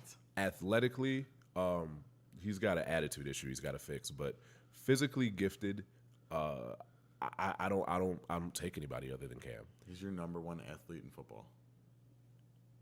For everything that he can do, yes. Jeez. Yeah. I'm taking that. I'm trying. You might be right. I'm trying to think of who I would take. I feel like there's guys on the defensive side that would. There's definitely people that you would want to pick, but then you get to it's like, but he can also play quarterback. Yeah. He could play linebacker. He could play wide receiver. He could play running back. He could play tight end. I mean, he could play he's cornerback. 6'5", like 240, like 250, Yeah, whatever he is. he's Yeah. from a physical attributes standpoint, He's a he is the defensive end. LeBron Yeah. of football. Yeah, he's bigger than most of the guys on the other side of the ball. Some guys hit him and bounce off of him. Yeah. That's a quarterback. So I think that if he's healthy all year, because I think he played the entire season last year hurt, and that does matter when you're playing such an important position on a team that asks you to do everything. Yes. So I think if he goes into the season healthy, then he can drag that team back to the playoffs, and anything happens once you get into the playoffs. I have a soft spot for the Panthers only because I'm a Christian McCaffrey fanboy. I'm a Ron Rivera fanboy, so Are you? Yeah. Ron Rivera too. Yeah, I guess. yeah, and Greg Olson, just all the old days. There's all the Bears players that we should have kept. All right, Ron so Rivera never should have been fired. Never should. Yeah. I'm not. I hate the Bears. so I'm off NFL Fucking talk make me because so angry. I wanted to get to two fun things. One is sports related. The other one is not sports related. do it. First thing is I showed you the video during the break. The 6'10", 12-year-old playing ball. I think that's in Europe. There's no way Yeah. that's in America. No Yes, chance. Zach showed me a video. Look it up for yourself, Jesse. It's worth watching. It's a 12-year-old who's 6'10", you said, and he literally, they're playing on an 8-foot rim, so he literally just has to put his hand up to dunk the ball, and it's probably one of the most egregious things I've ever seen. Like it's at the point where it's like this is not even fair. If I was on the other team, I'm getting dirty. I don't care. Like, I'm- that's the only time where I condone it. Exactly. I'm 5'5" because I'm 12 years old or however old, whatever 5'8", whatever, however old. And this tallest kid's 12-year-old and is. he's swatting their stuff like it's nothing. It is nothing He's for just him. throwing his hand up. He in the one move, he caught an inbounds pass. He palmed the ball, and all he did was literally turn his hand and like flick his wrist, and he dunked it. It is- and it was just like, what are you supposed to do with that? Yeah, oh no. I'm not playing. I'm cutting sorry. you down. If I'm 5'5" and you're my I'm assignment, fouling out. yeah, In the next like 10 minutes. I'll get ejected. I don't I'm care. fouling out. This is 12-year-old basketball. I'm getting ejected. I don't care. I'll take the flack. You want to shit on me, so I have to remember this for the rest of my life. And then to make it worse, the kid's hitting threes too. It's like, Yeah. yo, I don't know what I'm His supposed to rainbow do. shot. Coach, Yeah. don't you dare yell at me in this huddle. Yeah. I'm trying. It's like, oh, you dunked on me. Have fun having a knee replacement at 29, douchebag. If he keeps growing, that's gonna be. He's like, he weighs like 100 pounds too. He looks so awkward. He's gonna be like 6, 7, 8. He's like a giant, like slender man. Like, There's no way. Like I used to draw you in high school because I can't draw. I want to Sick see. people. I want to see him in the NBA draft in 7 years, and they pull back this tape because from this Why video. just go watch Sean Bradley tape? Sure. It's probably the same thing. Yeah. If he gets fat, he could be Aaron Gray. I Remember want to Aaron see. Gray? I want to see what his parents look like. Are his parents giants? The Frost Giants. The Frost Giants. Winter is coming. Winner Um, is here. Okay, so I wanted to get off. I just really wanted to get off of that and get into. You had hit me up and say, hey, would you want to do top 5 Marvel movies all time? And I'm a big Marvel movie buff. Yeah, I've been on a Marvel run. I was super slacking on my Marvel movies, and I caught up with a lot of them recently. I've been on kind of a tear, and I've like it made me wonder like how would you rank your top 5 Marvel movies? Because I'm a big Marvel fan as well. So Yeah, and I'll let you give your top 5 first, and I'll follow after you. okay, My list is done. number 5 for me. Just it was a different type of movie for me. For number 5, I'm gonna go with Thor Ragnarok. Okay. It's hard for me in some Marvel movies because I critique it a little bit. I always had an issue with the Marvel movies because their villains always kind of suck. Yeah, definitely. They're presented as awesome. Like I feel like Hela in that movie should have been a lot better. But that's number 5 for me. Number 4 is going to be Black Panther. Okay. Okay, well, hold on. I'm listening. Hold on. I'm listening. I liked Black Panther. I liked the whole aspect of seeing Wakanda and seeing all the vibranium stuff and like being introduced to a whole new aspect of the Marvel world, which you get to see in like Infinity War. But I felt it didn't tie in to really any other Marvel movie that well. Was the only reason that I had it down there, and I felt like it was a product of being overhyped. But I did enjoy it. I did like it. I can understand why you say that. Number 3 for me is Civil War. Okay. I thought Civil War was a great movie. Okay. The compelling, the aspect of them splitting up, when you get the reveal of how Bucky ended up killing, Tony Stark's parents. Spoiler alert: if you haven't seen Civil War by now, you're not gonna I'm watch sorry. it. Yeah. I'm Whatever. not sorry. No, don't be sorry. Go ahead. So his parents, and then you get a guy like Captain America, Mr. Righteous Man, who knew about this all along and never said anything, never did anything. And then you have the conflict of like, who's the bad guy in this situation? Is it Captain America or is it Iron Man? Who do you side with? Which was honestly, that was such a cool concept in that movie. Yeah. And honestly, I think the airport fight scene is probably one of the best fight scenes in a Marvel movie. By far. When they pick their sides. Yeah, cause you got to see like what if scenarios that you never thought you were gonna get to see in a movie. Yeah, for sure. And then number 2, just because of how it was when it first came out, the first Avengers for me is number 2. Okay. Just because it was like it was a new thing, and it was like this was like I just remember how I felt when I saw the movie. I'm like, this is I want to see this again. They're all together. Like, is there another showing? Like, I want to watch this again. Yeah. So that for me, because it was just kind of a groundbreaking thing. And number 1, obviously for me, is going to be Infinity War, because Infinity War. I don't go to see movies often, and when I do, I'm good. But like, I would go see Infinity War again right now, and pay Same. money again to go see that movie. Same. I thought that movie covered all its bases. It was dark. It was funny. It had all the stuff. I said the airport fight scene, the Wakanda fight scene, in that movie is epic. I was in the movie theater, and the scene when Thor comes out. And he returns, and he comes to Wakanda. There were people like half the theater like cheered, Yeah. and like Yeah. for a movie to make you feel that way is just it's not something you see a lot of, Yeah. especially from like a comic book movie. Uh-huh. Like people were clapping, people were cheering. Definitely. Like it was just like, oh I my was God. in a like, I was in a half empty movie theater in the middle of nowhere, Missouri, and I got that same thing. I was Yeah. like, where did all these people come from? Yeah, because you don't realize it because I was so into the movie, and then like the theater erupts, and you're just like, yes, Yes. yes. You're right. Not a bad top 5 at all. We do have some differences. I'm just gonna get right into mine. My number 5 is Iron Man 2 because Ivan Vanko one. Yeah. yes, primarily because it made it clear that there's more to this world than just Iron Man. It was the introduction to Nick Fury and Shield and Black Widow and all that, and saying, hey, we have this thing we're putting together. We might want you in it, we might not. And Tony Stark is such a interesting character from the standpoint of he doesn't really fit the Avengers, but No, you but- need him. Robert Downey Jr. Nails that role to it. There's nobody else that can play Iron Absolutely Man not. ever again. No. So just the kind of, it made it really cool to think, man, are they gonna make this really like this big thing, or is it kind of, because you've seen it where movies kind of tease there being more to the world and you never see anything from it. Right. But this was actually the beginning of what is now known as the MCU. For me, number 4 is Guardians of the Galaxy.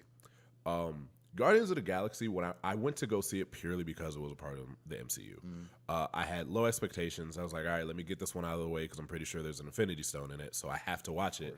I came out of the movie theater thoroughly enjoying that movie. Drax is probably my second favorite Marvel character in the entire MCU. My favorite being Tony Stark, so you know what I'm looking for when I watch these movies. And it was such a fun movie to watch. It was so enjoyable. The second one wasn't as fun, but it had some hype to live up to. I At that almost point. liked that one a little bit better. The second one. Yeah. I thought it had a little bit more to it. I felt like the other one, it was just like your classic story, like bad guy coming. We gotta go come get the bad guy. Yeah. I think what it was is like, because my expectations were so low going into the first one that there was no way I was going to be displeased. I also But my feel- expectations were high going into the second I feel like they made Ronan like look like a pussy. one. A couple When, times. when in reality, he's a bad dude. Oh, he's a monster in the That was in also Marvel for real. my other problem going back to mine with Black Panther is that Killmonger is probably the best villain besides from Thanos in a Marvel movie So far, and yes. it's just like he's dead. It's like Okay. I agree with that standpoint, and Black Panther is on my list. Surprise. Number 3 for me was your number 3, Civil War, because the concept of good guy versus good guy, and somewhere in there is a villain that they're you could have did without. they're both right. Yes. So it's like, but you got to pick What side. side are you picking? Yeah. I was on the Iron Man side. That I whole was too. movie. You killed my parents. Yeah, I don't really care I just if watched he was you brainwashed. fucking Yeah. destroyed. You just killed my mother, and I just watched you break my father's face. Yeah. My issue with Civil War and why it's not higher on this list for me, and kind of my issue with a lot of Marvel movies is the storytelling doesn't always make sense. You can look at Civil War, and there's a way better way to tell that story. I agree. You could really just focus on the whole Bucky killing Iron Man's parents. You don't have to. I mean, you could bring the Sokovia Accords in there, but like Baron, I can't remember his name, Baron whatever. He was fluff that didn't really fit well in that movie. I wouldn't really call him the main Was it villain. like Stuker? I don't know. He was the guy in the beginning of Ultron, right? That guy? I think so. Right. Yeah. Okay. So I looked at that and I was just like, you didn't even really need to waste him in this movie. You could have come back and brought him in and made him more relevant because he might be the weakest villain of all the Marvel movies. Yeah. My number, what was that? My Oh, number 3? the Sokovia guy you're talking about. Yeah, the okay, Sokovia guy. Yeah.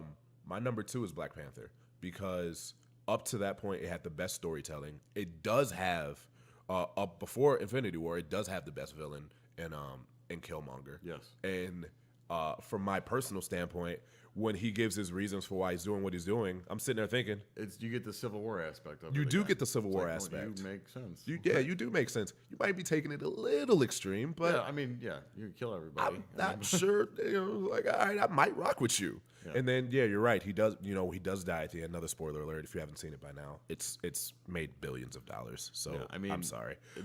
Visually, it was amazing. The story, it's got all the stuff there. I just want, I like it just to tie into the other stuff a little bit. Yeah, better. well, Black. I think it was written on purpose to be a standalone movie because you did know you had such a cultural reference that you could get people to come see that movie without having to watch all the other movies and not be confused. Right. I think Black Panther 2, which has been confirmed, is going to tie in a lot better.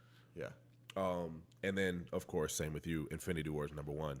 It's the first Infinity War is the reason why, as a Marvel movie fan, I've been watching for all these years. It was this movie that I've been waiting for. This one and the big next one. payoff for all these movies. Right, yeah. It's like, all right, where are the Infinity Stones? Where are the Infinity Stones? And Thanos being so badass from the start of the movie. There was no like in the first 10 minutes of that movie, he is the baddest villain that they have ever dealt with. You KO the Hulk, and then you kill Loki. In the first 10 minutes And of the then movie. I'm like, what the fuck just happened? I guess I should say spoiler alerts again, but it's made $2 billion, so if you haven't, seen it by now, yet, you suck. what he said. So I look at that and I'm just like, I've seen they're fucked. Yeah, I'm like, Hulk's taking a nap. And it doesn't get any better. And it was cool because it doesn't get any better for them in the rest of the movie. It's just like, he man, just beats the hell out of everybody. yeah, and it's just like, and from a superhero movie aspect, Big, it's like angry grape. big angry grape with a golden fist. Yeah. It's a superhero movie where at the end of the movie, it's like, man, they lost. Like, man, they had to give up a lot to win. No, they lost. Yeah, that's what I mean. It was such a compelling movie where you actually get into it. And if you've been invested in the movies, when you get to the end of the movie, you're just like, You're like, what? Oh, wait a minute. what just happened? Oh, yeah. Did my favorite character? Oh no! When he does the time stone and he brings back Vision, I was like, man. oh no. I was thoroughly upset. I was like, no. Oh man! And then it's like you kill all these other all these characters just turn into dust. Yeah. Like you killed Black Panther. Like he just made $1 billion. That one struck a nerve. That one struck us. That's a strong nerve. That's when I was Who's officially. the king of Wakanda now? I was. It's not Killmonger because he's dead too. I'm ready to leave the movie theater now. But All I'm gonna say right there is that if Shuri's Black Panther, I'm gonna be pissed. no, they will fix everything in this next movie. They better. So that's been both of our top 5 Marvel MCU movies. Real quick, we've got. I know people have been asking me about the Smack Talk theme song. When is it going to be up? We're working on that, right? Yeah, we're working on that. Yeah, okay. We'll get that soon. There are people behind the camera yes. that you can't see. Yeah, speaking of, shout out to Lamar and shout out to Jesse. They work really hard off camera. I say this as often as I remember. This podcast would be nothing without either one of them, so I thank you guys every single day. Ads. We are completely okay with selling ourselves out for ads on the show. So hit me up, call me, text me, something. I will gladly figure something out. We like sponsors. We do like sponsors. Sponsors are Smack Talk is all about the sponsors and sports talk. So if we can figure that out, I would gladly like to do it. Don't blame me for wanting to sell out. I try to make a living off of this. Thank you. We want to, you know what? I don't want to talk about it until it's all set in stone. But I have something very special that me and Joe have been trying to figure out and we're working on. So me and him are going to keep working on in the background, but once we have more details and we can confidently talk about it, I gladly want to bring you guys in the loop, and that is going to be very exciting. It's going to bring a lot of interaction with our fan base. Though small, it is growing. Please, if you enjoy these videos, if you enjoy this podcast, share it with your friends. It helps us be able to continue to do this. This is something that everyone, I think that's a part of this, does enjoy. I do appreciate, Tony, you coming in today and being a part of the show. It wasn't last minute, but still, you showing up has been huge. Otherwise, it'd just be me at the table jabbering. I don't think that would actually happen. But if you could just support, share it with your friends. People have been reaching out and giving us small little critiques. I appreciate those. Don't stop doing it. We look for any kind of help that we can get as far as this goes. We want to grow, and we want to grow with our fans. So whatever that entails, please reach out. I'm rambling now, and I don't remember the last thing that I wanted to say, so I'm going to leave it at that. He wanted to say Happy Father's Day. Happy Father's Day. Thank you, Tony. To all you fathers. Happy Father's Day to all the there. fathers. Don't do it. Happy Father's Day to all the fathers out there. You guys are appreciated. You know, the ones that, you know, for me, I got into sports because of my dad. So I thank him for that, and you know, everything else that he did for me. I'm actually, as soon as we're done with this, I'm gonna go chill with the old man for a little bit, watch some Absolutely. baseball probably. Yeah. But yeah, happy Father's Day to all the fathers out there that have been there for the kids. It's much appreciated. We do appreciate you guys. All you deadbeats, get your shit together. Please do. Seriously. No hiding of childs. That's all I know got. who you are. I don't have to call you out. I'm not gonna say the name. I don't really want that smoke. Or do I? I know names too. It's okay. Let's not do it, please. So that's been another episode of Smack Talk. Thank you as always. Good night.